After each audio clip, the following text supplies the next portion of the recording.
Most people think Sherlock Holmes is a fictional genius with a supernatural brain, born with a photographic memory and an IQ that breaks scales. Wrong. Holmes isn't a genius, he's a cognitive minimalist. He has the same 3-pound blob of fat in his skull as you. The difference? He treats his brain like a high-end studio apartment, while you treat yours like a dumpster behind a Best Buy. Most of you are intellectual hoarders. You memorize song lyrics, celebrity drama, and the names of every minor character in a show you'll never watch again. You're filling your hard drive with garbage data, and then wondering why your system is lagging when it's time to actually learn something useful. I'm about to show you the exact system Arthur Conan Doyle based on real medical observation, the method that allows elite performers to memorize thousands of data points and recall them under extreme pressure. By the end of this video, you'll never look at a book the same way again. The Brain Attic. In A Study in Scarlet, Holmes says something that makes most professors' skin crawl. A man's brain originally is like a little empty attic, and you have to stock it with such furniture as you choose. The average person, they take in every piece of furniture they come across: broken chairs, old newspapers, useless trivia. Pretty soon, the useful knowledge is buried under a mountain of trash. This is what psychologists call proactive interference. Your brain is so full of irrelevant noise that it literally blocks new, important information from being encoded. Holmes didn't know the Earth went around the sun. Why? Because it didn't matter to his work. Most of what you learn is completely useless noise. If you want to learn scary fast, you need to practice strategic ignorance. Stop trying to be a well-rounded student. Well-rounded is just code for mediocre at everything. Elite learners identify the crucial 20% of information that generates 80% of the results, and they delete the rest without mercy. If a fact doesn't help you solve the problem in front of you, it's a parasite. Kill it. The architecture of memory. Once Holmes cleared the trash, he didn't just remember things, he placed them. He used a technique called the method of loci, or the memory palace. School taught you to memorize lists, no context, no location, just words floating in a void. Your brain is an idiot for lists, but it's a god at spatial navigation.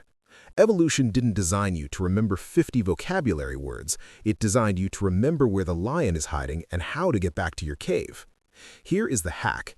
Take a place you know perfectly: your childhood home, your current apartment, even your favorite video game map. Now walk through it.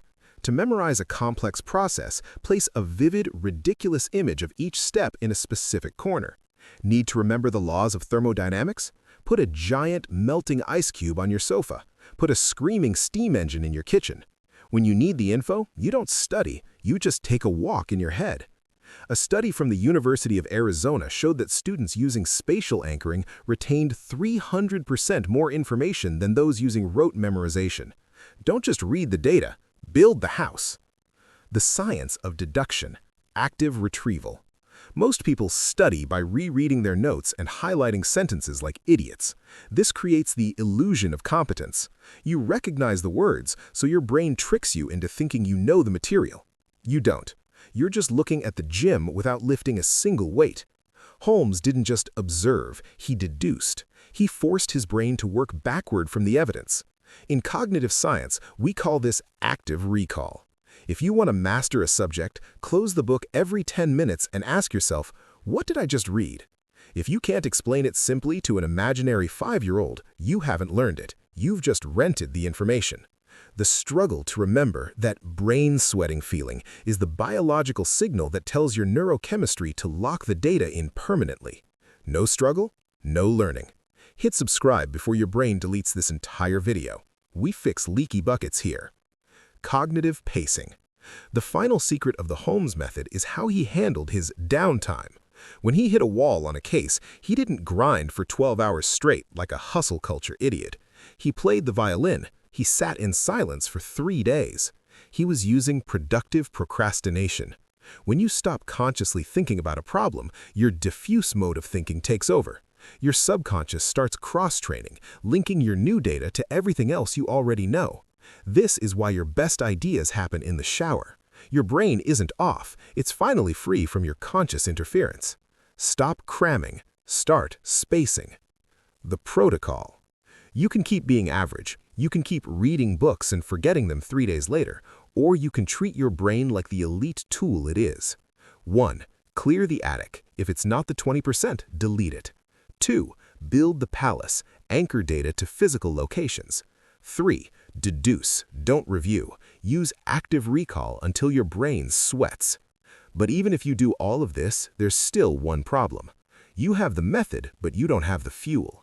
If your brain is running on 4 hours of trash sleep, you're functionally drunk.